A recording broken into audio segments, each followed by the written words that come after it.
नमस्कार दोस्तों, स्वागत है आप सभी का आपके अपने चैनल चौहान सर क्लासेस पर। ठीक है, आपको आज देख के ही लग जा रहा होगा वाइट बोर्ड कि क्या मैं आपको बताने वाला हूँ, क्या समझाने वाला हूँ, क्या पढ़ाने वाला हूँ। ठीक है, ये सब्जेक्ट मैंने क्यों चुना, इसके पीछे आप थोड़ा सा प्रश्न पूछ रहे होंगे कि ये सब्जेक्ट सेलेक्ट करने के पीछे मेरा रीज़न क्या था। क्योंकि आपने देख ही लिया होगा कि सब्जेक्ट हम लोग क्या डिस्कस करने वाले, दैट इज़ फार्मास्यूटिकल जूरिस्प्रूडेंस। ठीक है, तो ये एक चीज़ आपने नोटिस किया होगा कि एज ए फार्मेसी स्टूडेंट जब कभी आप देखते हो तो जब आपके बी फार्मा सिलेबस में जब भी आता है फार्मास्यूटिकल जूरिस्प्रूडेंस, तो बच्चों को देखते बहुत ज़्यादा इंटरेस्ट नहीं लेते हैं वो इस सब्जेक्ट में। क्यों, मुझे नहीं पता कि क्यों नहीं वो इंटरेस्ट लेते, जबकि इतना बेहतरीन सब्जेक्ट है, इसको समझने की ज़रूरत है। ये आपकी सोच को बहुत अच्छा डेवलप करता है, आपको लॉ से रूबरू कराता है, आपको थोड़ा सा कॉन्स्टिट्यूशन के बारे में थोड़ा सा आइडिया लगता है, आपको आपके फार्मेसी में क्या क्या रूल्स अप्लाई होते हैं वो सारी चीज़ आपको पता लगती हैं। तो जब आप इसको पढ़ोगे ढंग से ना, तो आपको डेफिनेटली पक्का मजा आने वाला है, बहुत आप इंजॉय करने वाले इस सब्जेक्ट को। और मेरे साथ आप पढ़ने वाले हो तो मैं आपको 100% इस सब्जेक्ट में मैं आपको अश्योर कर दूं कि बहुत ही इजी तरीके से, बहुत ही बेसिक तरीके से आपको बताने वाला हूं। ठीक है, क्योंकि मैंने जो है देखा है कि बी फार्मेसी में जब हमारे सिलेबस में जब ये सब्जेक्ट होता है तो बहुत बच्चे इसको इंटरेस्ट लेके नहीं पढ़ते हैं, बहुत बोरिंग सब्जेक्ट मानते हैं। जबकि फैक्ट ये है कि this is very interesting subject और बहुत स्कोरिंग है। इसमें अगर आपने लिख दिया टू द पॉइंट तो आपके बहुत अच्छे स्कोरिंग है। तो ये सब्जेक्ट चुनने के पीछे क्या रीजन है उसका देखिए, दो तीन रीजन मुख्य कारण है क्यों। एक तो आपके बी फार्मा के सिलेबस में है, वो 3rd सेमेस्टर के सिलेबस में है, डिप्लोमा के भी सिलेबस में है। और सबसे बड़ी बात, जितने भी आप फार्मेसी के एग्जाम दे लो, चाहे वो ड्रग इंस्पेक्टर का एग्जाम आप दे लो, चाहे वो फूड सेफ्टी ऑफिसर का एग्जाम दे लो, चाहे आप फार्मासिस्ट का एग्जाम दे लो, चाहे पेटेंट ऑफिसर का दे लो, कहीं ना कहीं आपको रोल प्ले करता है। और सबसे ज़्यादा प्ले जो रोल करता है वो ड्रग इंस्पेक्टर के एग्जाम में प्ले करता है और फार्मासिस्ट के एग्जाम में रोल प्ले करता है। ठीक है, तो ये सब्जेक्ट आपके सब्जेक्ट में तो है ही, उसके अलावा जो आपके कॉम्पिटिटिव एग्जाम्स है उसमें भी बहुत इसका बहुत बड़ा पोर्शन होता है। जब आप डीआई का पेपर उठाओगे तो देखोगे कि बहुत बड़ा पोर्शन होता है इसमें। ठीक है, तो उस पर्सपेक्टिव से भी हम समझेंगे और इसको बहुत इंटरेस्टिंग वे में समझा के समझेंगे। ठीक है, चलिए शुरू करते हैं, बिना टाइम वेस्ट किए हम इसको पढ़ते हैं और शुरू करते हैं। देखिए, फार्मास्यूटिकल जूरिस्प्रूडेंस जो सब्जेक्ट है उसमें 2 वर्ड आपको लिखा हुआ है, फार्मास्यूटिकल और जूरिस्प्रूडेंस। ठीक है, 2 word, single word is pharmaceutical, दूसरा वर्ड जो है जूरिस्प्रूडेंस। तो हम इस सब्जेक्ट को थोड़ा सा पहले, किसी सब्जेक्ट को पढ़ने से पहले उसके बारे में थोड़ा सा जानना चाहते हैं कि ये सब्जेक्ट है क्या, why we are going to discuss this subject. हमें इसे पढ़ने की जरूरत क्यों पड़ी, ये हमारे सिलेबस में क्यों दिया गया, ये कॉम्पिटिटिव एग्जाम में क्यों पूछा जाता है इतना। ठीक है, उसके अलावा इसकी इंपॉर्टेंस क्या है, क्यों ये इतना ज़्यादा पूछा जाता है। ठीक है, जब आप डीआई बनते हो, डीआई के एग्जाम में क्यों इतना ज़्यादा सवाल इससे पूछे जाते हैं, जब आप फार्मासिस्ट का एग्जाम देते हो तो वहाँ पे ये सवाल क्यों पूछे जाते हैं। ठीक है, चलिए इसको समझते हैं हम। तो जूरिस्प्रूडेंस जो है, फार्मास्यूटिकल का मतलब समझ गए कि ये फार्मेसी से रिलेटेड है। ठीक है, जूरिस्प्रूडेंस, इस वर्ड को समझना बहुत जरूरी है। इस सब्जेक्ट को पढ़ने से पहले कुछ बेसिस आपके क्लियर होने चाहिए, कुछ कॉन्सेप्ट्स आपके क्लियर होने चाहिए। ठीक है, तो वो कॉन्सेप्ट्स मैंने इस पूरे सब्जेक्ट को 3 भागों में डिवाइड किया है। सबसे पहले तो एक कॉम्प्रिहेंसिव और integrated understanding is very important to discuss this subject. इसको समझ में नहीं आता कि कहां से शुरू करें, कहां से खत्म करें। ठीक है, तो अभी हम क्या करने वाले, स्टार्ट करने वाले बेसिक नॉलेज से। हम सबसे पहले बेसिक नॉलेज पढ़ेंगे और इसका सिलेबस क्या है, ऐसा सिलेबस पढ़ेंगे जो आपके सब्जेक्ट में भी हो, जो आपके कॉम्पिटिटिव एग्जाम्स में भी हो। तो ये सारा सब्जेक्ट जो है बहुत इंपॉर्टेंट होने वाला है। मेरे साथ जुड़े रहिए और पढ़िए ध्यान से इसको कि क्या मैं जो है डिस्कस करने वाला हूं। चलिए, तो विदाउट वेस्टिंग टाइम हम जो शुरुआत करते हैं इस सब्जेक्ट को, तो सबसे पहले हमने बात की कि we have to deal with the basic knowledge. इस सब्जेक्ट को पढ़ने के लिए कुछ बेसिक नॉलेज चाहिए होती है। मेरी हमेशा यही कोशिश रहेगी कि मैं आपको बेसिक समझाऊं, उसके बाद फैक्ट को समझाऊं। ठीक है, बेसिक पढ़ना बहुत जरूरी है। तो चलिए समझते हैं हम बेसिक नॉलेज में। सबसे पहले वर्ड आप देख रहे होगे फोरेंसिक फार्मेसी। जब आप इस सब्जेक्ट को पढ़ते हो तो एक बड़ी कॉमन सी बुक है जिसको फॉलो करते हो, दैट इज एनके जैन। ठीक है, मैं किसी बुक का प्रचार नहीं कर रहा हूं, एडवर्टाइजमेंट नहीं कर रहा हूं, but that is definitely it is a good book. ठीक है, उसको आप फॉलो करते हो, उस पर लिखा रहता है a text book of forensic pharmacy, और सब्जेक्ट का नाम आपके फार्मास्यूटिकल जूरिस्प्रूडेंस। ठीक है, तो फोरेंसिक फार्मेसी का क्या मतलब होता है उसको समझो। ये जो फोरेंसिक वर्ड होता है ना, ये वर्ड बना होता है एक लैटिन वर्ड से, उसका नाम होता है फोरेंसिस। There is a Latin word called as फोरेंसिस। उस फोरेंसिस वर्ड का मतलब होता है फोरम। फोरम का मतलब क्या चीज होता है? फोरम का मतलब क्या होता है? एक ऐसी प्लेस जहां पे लोग इकट्ठे होते हो, जहां पे वाद विवाद कर सके, जहां पे डिबेट कर सके, अपनी बातें रख सके, अपना पक्ष रख सके, that is called as forum. ठीक है, तो डिफरेंट आप फोरम देखते होंगे, कभी मजदूर यूनियन का फोरम आपको दिखा, कभी सरकारी गवर्नमेंट जॉब में जितने लोग, सब लोगों ने अपना यूनियन बनाया हुआ है उस तरीके से। ठीक है, तो यहां पे क्या कर रहे हो? Application of pharmaceutical knowledge to legal problems. ठीक है, कोई भी फील्ड है उसमें लीगल प्रॉब्लम्स कहीं ना कहीं आती ही है। जैसे मैं आपको एक एग्जांपल दूं, फार्मेसी एक्ट है, या फिर आप डीआई बन गए, तो किसी ने अगर स्पूरियस ड्रग का डिस्ट्रीब्यूशन कर दिया, कोई एडल्ट्रेशन कर रहा है, उसको आपको पनिशमेंट देना है एज ए डीआई, तो आप कौन सा रूल फॉलो करोगे? ये सारे एक्ट्स, ये जो सब्जेक्ट है ये काम आने वाला है पूरा आपके। ठीक है, इसीलिए डीआई के एग्जाम में आपको एक और भी जो है दिया जाता है। तो फोरेंसिक फार्मेसी का मतलब यही हो गया कि आप फार्मास्यूटिकल नॉलेज को अप्लाई करते हो, किसको सॉल्व करने के लिए? Legal problems. अब एक वर्ड आप देख रहे होगे, लीगल। इस लीगल का मतलब क्या है? लीगल का मतलब वो है कि जो, जैसे आप एग्जांपल ले लो, लीगल राइट्स। आपके लीगल राइट्स क्या होते हैं? ऐसे राइट्स जो कानून द्वारा आपको दिए गए हैं, जो आपके लिए मैंडेटरी हैं। ठीक है, दैट इज लीगल राइट्स, जो आपको कानून प्रोवाइड कर रहा है। ठीक, और एक फंडामेंटल राइट्स होता है, यानी कि ये तो होने ही चाहिए, हर आदमी को ये मिलने चाहिए। These are the basic rights. तो फंडामेंटल राइट्स, लीगल राइट्स में थोड़ा सा डिफरेंस आपको पता लगा। चलिए, अब मेन जो सब्जेक्ट हम पढ़ रहे हैं, जूरिस्प्रूडेंस। तो इसमें जब डेफिनेशन पे, बुकिश डेफिनेशन में, क्योंकि एग्जाम में आपको थोड़ा सा डेफिनेशन तो लिखनी पड़ेगी, कॉन्सेप्ट तो आपने समझ लिया, अपनी भाषा में लिख लोगे, लेकिन बुकिश लैंग्वेज क्या कहती है? Study of fundamental legal principal. Fundamental legal principal, इस दो वर्ड को ध्यान रखें, यहां भी लीगल वर्ड है, तो इस लीगल वर्ड को समझने की जरूरत है कि लीगल का मतलब क्या है। ठीक है, जो मैंने अभी बताया, फंडामेंटल लीगल प्रिंसिपल की आप स्टडी करते हो। अब मैं आपको अगर सिंपल से साधारण एक लेमैन लैंग्वेज में समझाऊं आपको, तो जूरिस्प्रूडेंस क्यों हम पढ़ रहे हो? अब एक फार्मेसी वाला बंदा है और एक लॉ वाला बंदा है, तो लॉ वाले बंदे को पूरा कॉन्स्टिट्यूशन पढ़ता है, वो इंडियन पॉलिटी पढ़ता है, पूरा पॉलिटिकल स्ट्रक्चर वो पढ़ता है, लेकिन हमें उस लेवल पे नहीं पढ़ना है। लेकिन कहीं ना कहीं हम जो फार्मासिस्ट के प्रोफेशन में है, जो फार्मेसी के प्रोफेशन में है, तो हम कभी फ्यूचर में डीआई बनते हैं, हम कभी फार्मासिस्ट बनते हैं, तो these rules are going to apply. ठीक है, ये रूल्स हमें समझने जरूरी होते हैं। तो उतना हमें पढ़ना है कि जितना जानकारी हमें बेसिक होनी चाहिए, कि अगर कोई भी बंदा इस रूल्स को वायलेट करता है, इस एक्ट को वायलेट करता है, then what should be the punishment.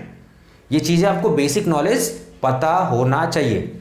ठीक है, तो जूरिस्प्रूडेंस का मतलब आप समझ गए। अब जूरिस्प्रूडेंस से मिलता जुलता जो एक इससे एसोसिएटेड, मिलता जुलता नहीं कहेंगे, इससे एसोसिएटेड एक वर्ड है इथिक्स।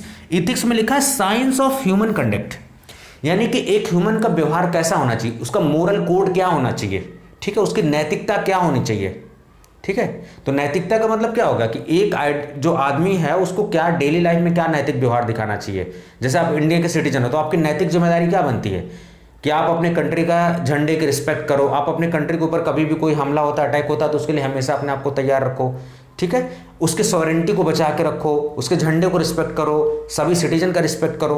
तो ये सारी चीजें जो आती है आपके इथिक्स, यानी कि ह्यूमन का कंडक्ट कैसा होना चाहिए, तो वो साइंस जो ह्यूमन मोरल को, ह्यूमन बिहेवियर को डील कर रही है, that is called as ethics. Ethics subject को आप कभी सुनते होंगे कि इथिक्स जो है ना, ये एक एज ए सब्जेक्ट है आपका। जब भी यूपीएससी का कोई बंदा एग्जाम देता होगा तो इथिक्स एज ए सब्जेक्ट है वहां पे। चलिए, नेक्स्ट वर्ड हम पढ़ते हैं, दैट इज लॉ। ठीक है, अब कानून क्या है? तो कानून को समझने से पहले हमें समझना पड़ता है बिल, एक्ट और लॉ। तीन वर्ड आप बड़ा कॉमन सुन पाते होंगे। ठीक है, आजकल न्यूज में आप देखते होंगे कि राज्यसभा में ये बिल पास हो गया, लोकसभा में ये बिल पास हो गया, उसके बाद एक्ट बन गया, एक्ट बनने के बाद वो लॉ बन गया, इंप्लीमेंट हो गया। तो इसको थोड़ा सा समझते हैं। इस सब्जेक्ट को पढ़ने से पहले बेसिक चीज अगर आप नहीं पढ़ोगे तो इस सब्जेक्ट को कोर इसका क्या है, that you are not going to understand. So सबसे पहले हमको बिल समझना पड़ता है। बिल क्या है? ठीक है, बिल को हिंदी में बोलते हैं विधेयक। ठीक है, बिल को हिंदी में बोलते हैं विधेयक। विधेयक का मतलब एक प्रस्ताव। जैसे मान लीजिए कोई भी एक्ट है, जैसे मान लो फार्मेसी एक्ट यहां पे मैंने लिखा हुआ है, तो फार्मेसी एक्ट तो सीधे बन नहीं गया होगा, तो सबसे पहले उसको एक्ट बनने से पहले वो बिल होता है, एक मसौदा होता है, एक फॉर्मेट होता है। कहने का मतलब एक फॉर्मेट आपके पास होगा, उस फॉर्मेट में सारी बातें लिखी होंगी। ठीक है, उसी को बोलते हैं विधेयक। और जब विधेयक ये फॉर्मेट होता है तो इसको गवर्नमेंट का कोई मंत्री जो है उसको दोनों सदनों में रखेगा, चाहे राज्यसभा में चाहे लोकसभा में, उसको रखेगा। तो उस पर डिस्कशन होगा, फिर वोटिंग होती है, वो फिर वहां से एक सदन से पास होता है, एक सदन से पास होकर दूसरे सदन में पास होगा। जैसे मान लीजिए कोई विधेयक आया, उस पर चर्चा हुई, उस पर डिस्कशन हुआ, बिल पर डिस्कशन हुआ, ठीक है। उसके बाद उसमें कुछ अमेंडमेंट करना था, कुछ सुधार कर दिए गए, अपोजिशन ने उसको अपोज किया तो उसमें सुधार कर दिए गए, ठीक है। उसके बाद वो बिल क्या होता है, एक पर्टिकुलर सभा से पास होता है। जैसे कि लोकसभा से पास हो गया, तो लोकसभा के पास होने के साथ साथ राज्यसभा से भी पास होना चाहिए। 14 दिन के अंदर अगर कोई जवाब राज्यसभा नहीं देती है तो वो पास मान लिया जाता है, ठीक है। तो ये जैसे पास होगा, ये पास होने के बाद उसके बाद राष्ट्रपति के पास साइन होने के लिए जाता है, ठीक है। तो सबसे पहले कोई मंत्री बिल पेश करेगा, उस पर डिस्कशन होगा, उस पर वोटिंग होगी, दोनों सदनों से पास होगा। पास होने के बाद वो राष्ट्रपति के पास जाता है, it will go to the president, ठीक है। राष्ट्रपति के पास जाएगा तो राष्ट्रपति उस पर हस्ताक्षर करेंगे कि हाँ मैं इस तारीख को ये चीज इंप्लीमेंट कर रहा हूं, ठीक है। तो उस पर साइन होंगे, तो जैसे साइन हो जाएंगे राष्ट्रपति के, तो बिल से वो एक्ट बन जाएगा, ठीक है। जैसे वो आपने कैब देखा होगा, सिटीजनशिप अमेंडमेंट बिल, फिर सिटीजनशिप अमेंडमेंट एक्ट हो गया। पहले बिल हुआ, फिर राष्ट्रपति ने मंजूरी दी, फिर वो एक्ट बन गया। उसके बाद जैसे ही वो एक्ट बनता है तो वो एक पर्टिकुलर डेट के बाद इन्फोर्स होने लगता है, कि जैसे कह दिया गया कि 9 सितंबर 2020 को that is going to be enforced, उस दिन से लागू हो जाएगा। तो जिस दिन से लागू हो जाएगा, काम करने लगेगा, वो फिर किस में कन्वर्ट हो जाएगा, लॉ में। So these are the basic difference between bill, act and law। ये चीज आपको समझनी पड़ेगी, क्योंकि ये वर्ड्स आ रहे हैं ना, जब ये सब पढ़ोगे ना तो आने वाले हैं, ठीक है। चलो ठीक है। अब उसके बाद इस सब्जेक्ट को पढ़ने के लिए ना हम थोड़ा सा इंडियन कॉन्स्टिट्यूशन को थोड़ा सा कंपेयर करते हैं। जैसे देखिए, कॉन्स्टिट्यूशन क्या होता है, हमारी एक जो है फंडामेंटल बुक है, जिसको जो रूल्स रेगुलेशन तय करती है कि कंट्री में कैसे शासन चलेगा, सिटीजन कैसे उसमें एक्ट करेंगे, उनके फंडामेंटल राइट की सुरक्षा कौन करेगा, उनकी फंडामेंटल ड्यूटीज क्या है, एक एक गाइडलाइन है आपके लिए, उसको फॉलो करते हैं। तो उसमें जो कॉन्स्टिट्यूशन है उसमें कई सारे पार्ट हैं, कई सारे शेड्यूल्स हैं, ठीक है, कई सारे एक्ट हैं उसमें। यानी कि जैसे एक किताब होती है, किताब में कई चैप्टर होते हैं, भाग होते हैं, उसी तरीके से कॉन्स्टिट्यूशन में भी कई सारे पार्ट्स हैं। तो 22 पार्ट है आपकी, ठीक है। शेड्यूल्स हैं, कई सारे शेड्यूल्स हैं, कई सारे उसमें आर्टिकल्स हैं, कई सारे उसमें एक्ट हैं, ठीक है। तो उसी तरीके से हमारा जो फार्मास्यूटिकल जूरिस्प्रूडेंस है उसमें मेनली एक्ट्स हैं, ठीक है। इसको हिंदी में बोलते हैं अधिनियम, यानी कि एक्ट्स, ठीक। तो अभी इस सब्जेक्ट को अगर देखा जाए तो जो पढ़ने वाली चीज है उसमें क्या पढ़ेंगे, यानी कि इस सब्जेक्ट को हमें इस तरीके से पढ़ना है कि हम अपने एग्जाम में भी पास हो, साथ साथ हमारा बेसिक कॉन्सेप्ट भी क्लियर हो। एक सिटीजन के नाते, एक कॉमन सिटीजन के नाते, एक इंडियन सिटीजन के नाते हमें इसका बेसिक नॉलेज होना ही चाहिए इस सब्जेक्ट का, ठीक है। और खास करके जब आप फार्मेसी में हो तब तो बिल्कुल होना चाहिए आपको। तो ये जो जूरिस्प्रूडेंस आप देखोगे, इसमें बहुत सारे आपको एक्ट पढ़ने को मिलेंगे। जैसे देखो, आप सिलेबस देखोगे ना, DNC act, pharmacy act, AICT act, ये बहुत सारे एक्ट हैं, ठीक है। ये किसी सन में आए हुए हैं, किसी ईयर में इन्फोर्स किए गए हैं। तो इस सब्जेक्ट को पढ़ने के लिए समझ में ही नहीं आता कि कहां से पढ़ें, कहां से शुरू करें, कहां से खत्म करें, कुछ समझ में नहीं आता। बहुत लगता है कि बहुत बोरिंग सब्जेक्ट है, बट मैं पहले भी कह रहा था, आज भी कह रहा हूं, it is very interesting subject, it is going to be very scoring subject. बस इसको समझने की जरूरत है। एक बार आपकी समझ डेवलप हो गई, बहुत इजीली आप डेवलप कर लोगे इस चीज को। तो जब ये एक्ट आते हैं तो देखो, बहुत ज्यादा दुनियादारी नहीं, आजकल हमें स्मार्टली पढ़ना है। बहुत ज्यादा मतलब नहीं 10-12 घंटे स्टडी करेंगे तभी सिलेक्शन होगा, no, smart study is required. तो स्मार्ट स्टडी क्या कहती है, तो इसमें आप देखोगे कि सारे एक्ट ही सिलेबस में हैं। तो अब अगर कोई एक्ट आता है आपके सिलेबस में तो आपको क्या पढ़ना चाहिए, व्हाट यू शुड डिस्कस, आपको पढ़ना क्या चाहिए, उसमें एक्ट का ईयर पढ़ोगे आप, ठीक है। मैं दूसरा मार्कर यूज कर लेता हूं, ठीक है, ताकि आपको इजी रहे। उसमें ईयर यूज करेंगे, ठीक है। यानी जो एक्ट ये है उसमें देखेंगे किस ईयर में आया हुआ है, 1940, 1948 कब आया हुआ है, तो उसका ईयर हमें देखना है। ये मैं बता रहा हूं सिस्टम कैसे पढ़ना है, यही चीजें नहीं पता होती है, तो गाइडेंस बहुत जरूरी है। As a teacher I am just guiding you कि इस सब्जेक्ट को कैसे पढ़ना है, because this is very interesting and scoring. तो ईयर किस ईयर में आया है, एक्सटेंशन ऑफ एक्ट। कभी कभी जब इस एक्ट को पढ़ोगे, जैसे मैं आपको एग्जांपल देता हूं, डीएनसी एक्ट इज देयर, तो जब डीएनसी एक्ट पढ़ोगे तो उसमें लिखा रहता है this act is going to applied, this act is applied throughout the country except Jammu and Kashmir.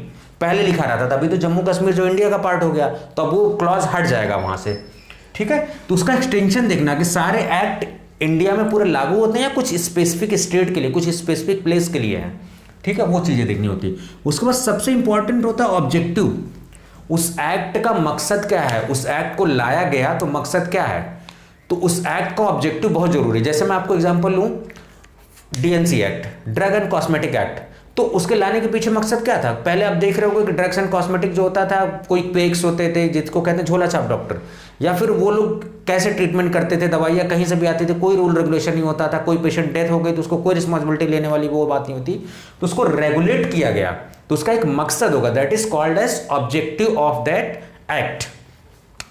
Objective के बाद जब कोई एक्ट इसमें से कोई पढ़ोगे, मैं एक्ट के रेफरेंस में बात कर रहा हूं, जब ये एक्ट आप पढ़ोगे, क्योंकि इस पूरे सब्जेक्ट में, इस जूरिस्प्रूडेंस में आप टोटली एक्ट ही पढ़ने वाले हो, ठीक है। तो जब कोई एक्ट पढ़ेंगे तो उनमें किन किन चीजों का ध्यान रखना है, वो चीजें मैंने बताई हुई है कि क्या पढ़ेंगे हर एक्ट में। वैसे तो एक्ट पढ़ोगे, डीएनसी पढ़ने जाओगे कम से कम 200 पढ़ने का है, लेकिन आप नहीं पढ़ पाओगे, उसमें उतना नहीं पढ़ना है, ठीक है। So first we are going to discuss the year, extension of act, उसका ऑब्जेक्टिव क्या है। उसके अलावा जब किसी एक्ट को पढ़ोगे आप तो उसमें कुछ डेफिनेशंस होती है। जैसे मैं आपको एग्जांपल लूं, फार्मेसी एक्ट में, तो उसमें लिखा होगा फार्मासिस्ट की डेफिनेशन क्या है। जैसे डीएनसी एक्ट में ड्रग की डेफिनेशन क्या है, स्पूरियस ड्रग्स किसको कहते हैं, एडल्ट्रेटेड ड्रग्स कहते हैं किसको। जैसे नार्कोटिक्स एंड साइकोट्रोपिक सब्सटेंस, उसमें भांग की डेफिनेशन क्या होती है, हशीश की डेफिनेशन क्या होती है, वो सारी चीजें, ठीक है। जैसे मेडिसिनल एंड टॉयलेट प्रिपरेशन में bonded formulation, non bonded formulation, तो ये सारे वर्ड आपको जानने चाहिए कि क्या है, what are these words exactly, ठीक है। तो वो डेफिनेशंस, और उसमें देखो बहुत सारे लाइन से डेफिनेशन होगी, वो सारी नहीं पढ़नी, इंपॉर्टेंट डेफिनेशन पढ़नी है, ठीक है।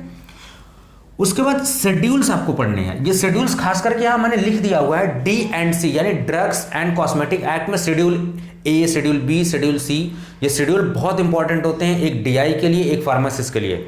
जो डीआई होता है, किस एक्ट में किस शेड्यूल के तहत कार्रवाई करने वाला, उसमें सारी चीजें लिखी होती हैं कि जो ऑप्थेल्मिक फॉर्मुलेशन होती है किस में होती है, और जो ब्लड बैंक प्रोडक्ट किस में होते हैं, बायोलॉजिकल प्रोडक्ट्स किस में होते हैं, शेड्यूल सी में, डी में, शेड्यूल ए में क्या होता है। These schedules are very important, और ये आपके डीआई एग्जाम में 100% पूछे जाते हैं, और आपके फार्मासिस्ट एग्जाम में भी पूछे जाते हैं, ठीक है। तो these schedules are very important, और खास करके डीएनसी एक्ट में। उसके बाद काउंसिल या कमेटी, जब भी आप कोई एक्ट पढ़ोगे तो उसमें कुछ काउंसिल्स होंगे, कुछ कमिटीज होंगी, कुछ समितियां होंगी, ठीक है। तो उस समितियों में मेंबर्स होंगे, तो उन मेंबर्स को 3 पार्ट्स में डिवाइड कर दिया गया। जब मैं ये पढ़ाऊंगा एक एक एक्ट ना आपको, तो बताऊंगा उसमें जैसे 3, एक इलेक्टेड मेंबर्स होते हैं, एक नॉमिनेटेड मेंबर्स होते हैं, एक एक्स ऑफिशियो मेंबर्स होते हैं। तो जब एक्ट पढ़ाऊंगा तो बताऊंगा कि what are elected members, what are nominated members, what are ex officio members. तो ये कमेटी में आपको ये पढ़ना जरूरी है कि ये कमेटी जो बनी है इसमें टोटल कितने मेंबर हैं, और टोटल में से इलेक्टेड कितने हैं, एक्स ऑफिशियो कितने हैं, और नॉमिनेटेड कितने हैं, ठीक है। और उसमें खास ध्यान देना है कि एक्स ऑफिशियो कौन है। जैसे मान लो कोई एक्ट है, उसमें एक्स ऑफिशियो मेंबर लिखा गया है कि director of CDRI, director of ICMR, तो वो याद रखना है कि कौन यहाँ पे जो है काउंसिल कमेटी का मेंबर है, टोटल कितने मेंबर है, वो याद रखना आपको, और कौन कौन से मेंबर होने चाहिए, वो कमिटीज का थोड़ा स्ट्रक्चर आपको पता होना चाहिए। और लास्टली आपको पढ़ना है ऑफेंसेस एंड पेनल्टीज, कि अगर इस एक्ट का कोई वायलेशन करता है, कोई इस चीज का उल्लंघन करता है, तो उसके ऊपर क्या क्या पेनल्टीज होने चाहिए, क्या क्या चार्जेस होने चाहिए, कितने साल की सजा होनी चाहिए, imprisonment for how much year, how much should be the fine. जैसे मान लो मैं आपको एग्जाम्पल एक दूं, जैसे आपका है narcotics drug and psychotropic substances act. तो अगर इसका कोई सेवन करता है या इलीगल इसका कोई व्यापार करता है नार्कोटिक सब्सटेंसेज का, या फिर ड्रग्स का यूज करता है, जैसा कि आप देख पा रहे होंगे न्यूज में बहुत सारी चीजें दिख रही हैं कि नार्कोटिक्स के बारे में जो है मुंबई में केस चल रहे हैं सारी, आप एनसीबी जो नार्कोटिक्स कंट्रोल ब्यूरो जो है उसको देख रही है पूरा, ठीक है। तो इसमें क्या ऑफेंसेज है, मान लीजिए कोई इंडिया से बंदा जा रहा है, वो अफीम लिया है, हीरोइन लिया, चरस लिया, कुछ भी लेके दूसरे कंट्री में चला जाता है, तो अब तो वो इंडिया से बाहर चला गया है, तो उसके ऊपर कार्रवाई कौन करेगी, उस देश की गवर्नमेंट करेगी, इंडिया करेगी। ये सारी चीजें हमको इस एक्ट में समझने को मिलेंगी, ठीक है। तो ये जितने भी एक्ट हैं, इस सब्जेक्ट को पढ़ने के लिए आपको उसका ईयर ध्यान रखना होगा, उसका एक्सटेंशन कहां तक है, ऑब्जेक्टिव क्या है, ये बहुत इंपॉर्टेंट है। ऑब्जेक्टिव पता होना चाहिए कि वो एक्ट क्यों लाया गया, what was the motto behind that act. Definitions पढ़नी बहुत जरूरी है, शेड्यूल्स पढ़ने बहुत जरूरी हैं, काउंसिल्स और ऑफेंसेस एंड पेनल्टीज। बाकी पूरे एक्ट में, पूरे चैप्टर में क्या लिखा उसे दुनियादारी सबसे कोई मतलब नहीं है, ठीक है। ये सब चीजें हो गई। अब चलिए सिलेबस बात कर लेते हैं हम लोग कि सिलेबस क्या एग्जैक्टली है इसका, ठीक है, फार्मास्यूटिकल जूरिस्प्रूडेंस का, ठीक। तो अगर आप सिलेबस में जाओगे तो मैंने आपसे कहा कि इसमें ढेर सारे एक्ट हैं, तो वो सारे 25-30 एक्ट नहीं पढ़ना, आपको सिलेबस देखना अपना कि आपके फार्मेसी में सिलेबस कौन सा है। तो अगर आप सिलेबस देखोगे तो सिलेबस चाहे डीआई का आप उठा लो, चाहे किसी भी सब्जेक्ट का किसी भी एग्जाम में उठा लो, तो ये सारे एक्ट जो है कॉमनली 1 से 11 के करीब जो है एक्ट इंपॉर्टेंट पूछे गए हैं, ठीक है। तो उसमें सबसे इंपॉर्टेंट जो होता है drug and cosmetics act 1940, rules 19। इसमें एक चीज ध्यान देना कि एक्ट अलग है, रूल्स अलग है, यानी एक्ट कब इन्फोर्स हुआ था, रूल्स कब आए थे, वो ईयर अलग होता है। और कुछ एक्ट में क्या है, रूल्स एक्ट सब है, उसमें फार्मेसी एक्ट इंपॉर्टेंट। और एक चीज नोटिस आपने किया होगा, मैंने एक चीज यहां पे देखो अंडरलाइन कर रखा है, ये रेड कलर से, ठीक है, रेड कलर से मैंने अंडरलाइन कर रखा हुआ है, ये बहुत इंपॉर्टेंट है। अगर इन एक्टों को खाली नाम और इनका ईयर अगर आप याद कर लेते हो ना, तो आपके डीआई में एक या 2 क्वेश्चन या फार्मासिस्ट में तो ये क्वेश्चन आने तय ही होते हैं, ठीक है। इनका नाम भी अगर पता है कि डीएनसी एक्ट कब आया था, 1940 में, फार्मेसी एक्ट 1948, ठीक है। तो ये सन याद रखना बहुत जरूरी है। AICT, all India council of technical education act 1945 में आया था। Narcotics, drug and psychotropic substances act 1985 में आया था। मेडिसिनल एंड टॉयलेट प्रिपरेशंस, ठीक है, ये कब आया था, 1955 में आया था। रूल्स उसका 56 में आया था। Drug as and magic remedies act and rule 1954। Drug price control order 1995 याद रखना है आपको, इसने रिप्लेस किया था 1987, यानी जो पहला ड्रग प्राइस कंट्रोल ऑर्डर आया था वो 1987 में आया था, लेकिन उसमें बहुत सारी खामियां थी, कुछ कमियां थी, उसको रिप्लेस कर दिया गया पूरी तरीके से 1995 से, अपडेट कर दिया गया उसको बिल्कुल। पॉइजन्स एक्ट 1919 में आया था। Medical termination of pregnancy act 1971, ठीक, ये ईयर आपको याद रखने हैं। Prevention of cruelty to animal act कब आया था, 1960, और पेटेंट एक्ट 1970। अब इन हर एक्ट का एक लॉजिक है, एक मकसद है, मैंने बोला ना ये ऑब्जेक्टिव है, हर एक्ट का एक ऑब्जेक्टिव है, हर एक्ट में इंपॉर्टेंट डेफिनेशंस है, हर एक्ट में ये लगभग कुछ इंपॉर्टेंट, जैसे आपका फार्मेसी एक्ट, AICT एक्ट, इन सब में कमिटीज हैं, इनको पढ़ना जरूरी है। ऑफेंसेज एंड पेनल्टीज आपके कहां ज्यादा होंगी, narcotics, drug and psychotropic substances act में, ठीक है। तो ये सारी चीजें, हर एक्ट का मकसद अलग है। अब थोड़ा सा एक आइडिया दे दूं आपको, DNC एक्ट क्यों लाया गया, क्योंकि ड्रग को रेगुलेट करने के लिए। फार्मेसी एक्ट क्यों लाया गया, फार्मेसी प्रोफेशन को रेगुलेट करने के लिए। AICT एक्ट क्यों लाया गया, टेक्निकल एजुकेशन में कोई खामी उसको सुधारने के लिए, ठीक है। Narcotics, drug and psychotropic substance हर का एक्ट है, तो जब इसको मैं डिटेल में पढ़ाऊंगा तो आप देख सकते हो DNC एक्ट से लेके AICT एक्ट से लेके नारकोटिक्स, मेडिसिनल और मेडिकल टर्मिनेसी, यानी कि कब आप प्रेगनेंसी को टर्मिनेट करा सकते हो, वेदर इट इज इलीगल और लीगल। आप देखते हो ना, जच्चा बच्चा जो जांच करना जो है निषेध दंडनीय अपराध है या निषेध है, वो लिखा रहता है। Prevention of cruelty to animals act, आप किसी भी जानवर पे एक्सपेरिमेंट आप कर रहे हो तो आप उसको निर्दयता पूर्वक नहीं मार सकते। और खास करके अभी आप नोटिस करोगे एक चीज, हमारी गवर्नमेंट में क्या किया है, मोस्टली एक्सपेरिमेंट बैन कर दिए, अब सॉफ्टवेयर के थ्रू आ रहे होंगे, तो आप जब भी फार्माकोलॉजी या किसी भी सब्जेक्ट का एक्सपेरिमेंट करते होगे आप, तो मेनली एनिमल्स को बैन कर दिया गया है। क्यों, क्योंकि क्रुएल्टी बहुत ज्यादा हो रही थी, और इसी क्रुएल्टी को रोकने के लिए जो है 2 कमिटीज का गठन किया गया है। एक कमेटी का आप देख पा रहे होगे IAEC, institutional animal ethics committee, ये किस पे होती है, इंस्टीट्यूट लेवल पे। जैसे कोई फार्मेसी कॉलेज है तो वहां पे एनिमल हाउस होगा, तो उस एनिमल हाउस का जो हेड होगा, जो वहां पे होगा, वो IAEC का मेंबर हेड होगा।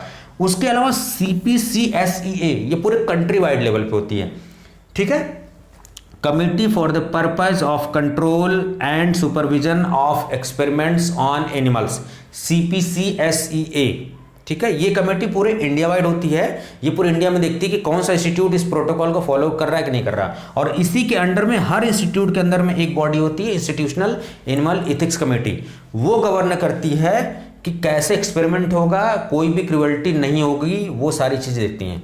तो उम्मीद है कि आपको ये जो जूरिस्प्रूडेंस है, ये सब्जेक्ट का एक ओवरव्यू ढांचा आपको पता लगा होगा। ये तो मेरा पहला लेक्चर था, डेफिनेटली जब मैं कोई एक्ट पढ़ाऊंगा ना तो आपको बहुत मजा आने वाला है, ठीक है। तो बेसिक चीजें आपको समझनी है कि कोई सब्जेक्ट पढ़ने से पहले उस सब्जेक्ट को हम क्यों पढ़ रहे हैं, क्योंकि पूरे सेमेस्टर भर पढ़ते हैं, फिर वो DI के लिए भी आ रहा है, उसकी इंपॉर्टेंस क्या है, हर जगह वो इंपॉर्टेंट रोल प्ले कर रहा है, तो उसको पढ़ना बहुत जरूरी है, उसको इग्नोर नहीं कर सकते आप। तो तो इसी वजह से मैंने इस सब्जेक्ट को चुना, ठीक है। जूरिस्प्रूडेंस के अलावा मैं बहुत सारे सब्जेक्ट जो आपको लेके आने वाला, फार्माकोलॉजी जो आपको बहुत डर लगता है आपको फार्माकोलॉजी से, फार्माकोलॉजी के एकदम डर में भगा दूंगा बिल्कुल।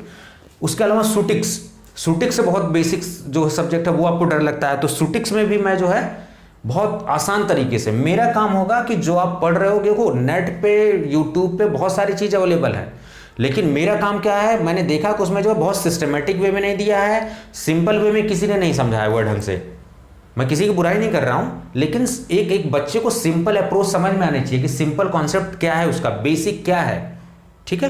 तो किसको इस सब्जेक्ट को कैसे पढ़ना है, क्या सिलेबस है, क्या क्या पढ़ना है, ठीक है, और कुछ टर्म्स हैं इंपॉर्टेंट, वो हमने आज देखें। सो आज के लेक्चर में फिलहाल इतना ही, ठीक है। उम्मीद है कि आपको पूरा ओवरव्यू जो है फार्मास्यूटिकल जूरिस्प्रूडेंस का आया था। बाद में रेगुलर बिल्कुल क्लासेस आने लगेंगे, और जो नेक्स्ट सब्जेक्ट मैं लेके आने वाला हूँ, सुटिक्स भी लेके आऊँगा, केमिस्ट आपका ये फार्माकोलॉजी भी मैं लेके आने वाला हूँ, ठीक है। इसके अलावा इस चैनल पे इन सब चीज़ों के अलावा जो है कुछ जनरल अवेयरनेस वीडियो लाऊंगा। क्यों? क्योंकि एक इंडियन सिटीजन होने के नाते हमारे बिल्कुल फ़र्ज होता है कि हमें अपने कॉन्स्टिट्यूशन के बारे में पता होना चाहिए। तो मैं साथ ब साथ जो है, जो मैंने कॉन्स्टिट्यूशन में सीखा है, जो मैंने समझा है, उस चीज़ को भी साझा करूंगा आपसे, उस पर भी वीडियोज़ बनाऊंगा। और जो आजकल रिसेंट टॉपिक्स चल रहे हैं उससे भी आपको अवेयर होना चाहिए, क्योंकि आज केवल जो कॉम्पिटिटिव एग्जाम्स हो गए, केवल सब्जेक्ट तक नहीं रह गए, उसमें जीएस भी पूछा जा रहा है, उसमें रीजनिंग भी पूछ रहे हैं, उसमें एप्टीट्यूड भी पूछ रहे हैं, उसमें मैथमेटिक्स भी पूछ रहे हैं। तो it should be overall development, आपको ओवरऑल डेवलपमेंट होना चाहिए। उसके अलावा मैं इस चैनल पे क्या क्या करने वाला हूँ, आपको जो न्यूज़ अपडेटेड है वो देने वाला ही हूँ, और जो कॉन्स्टिट्यूशन है उसको भी पढ़ाऊंगा, ठीक है। क्योंकि मुझे लगता है कि हर सिटीजन को जो है अपना कॉन्स्टिट्यूशन जानना चाहिए। कॉन्स्टिट्यूशन नहीं पता होता तभी लोग परेशान होते हैं सारी चीज़ें। तो ये सारी चीज़ें हम लोग जो है डिस्कस करने वाले हैं। ज़्यादा मैं अगर वो करूँगा तो वीडियोस काफ़ी लंबी हो जाएगी। तो this was all about today's lecture. उम्मीद है कि आपको समझ में आया होगा, ठीक है। मेरे इस चैनल को जो है आप, अगर आपको अच्छा लगता है, आप कंटिन्यूटी रखना चाहते हैं उसमें, तो आप इसको जो है बिल्कुल शेयर करिए ज़्यादा से ज़्यादा, क्योंकि फार्मेसी में जितने बच्चे सबको बेनिफिट मिले मैं चाहता हूँ। तो इसको ज़्यादा से ज़्यादा शेयर करिए, इसको लाइक करिए। कोई आपका क्वेश्चन है तो उस पर क्वेश्चन पूछिए कमेंट में, ठीक है। और सब्सक्राइब करके बेल आइकन जरूर दबाएं, क्योंकि सब्सक्राइब जब आप करते हो तो आपके पास जब भी कोई वीडियो जाती है तो आपको पता लगती है। तो मैं आपको ये पूरा सिस्टमैटिक वे में पढ़ाने वाला हूँ, तो आपको बहुत ज़्यादा टेंशन लेने की ज़रूरत नहीं है, मैं आपको एश्योर कर देता हूँ, ठीक है। तो आप आराम से इसको पढ़ो रिलैक्स वे में, बिल्कुल कोई टेंशन लेने की ज़रूरत नहीं है, ठीक है। तो ये आज का पूरा लेक्चर था, और इस पर जो है मैंने वही कहा कि आप कमेंट वगैरह जरूर करिएगा, ठीक है, ताकि मुझे फीडबैक पता लगेगा। अगर आपको अच्छा लगेगा तो उसमें कुछ गलती होगी तो सुधार करके और अच्छी वीडियोस बनाएंगे, ठीक है। तो चलिए, ज़्यादा वीडियो में बात ना करते हुए, ज़्यादा लंबी ना करते हुए, आज से फिर ये ख़त्म कर दें इस वीडियोस को, ठीक है। अपना ध्यान रखिए, सेहतमंद रहिए, बिल्कुल हंसते रहिए, मुस्कुराते रहिए। जय हिंद।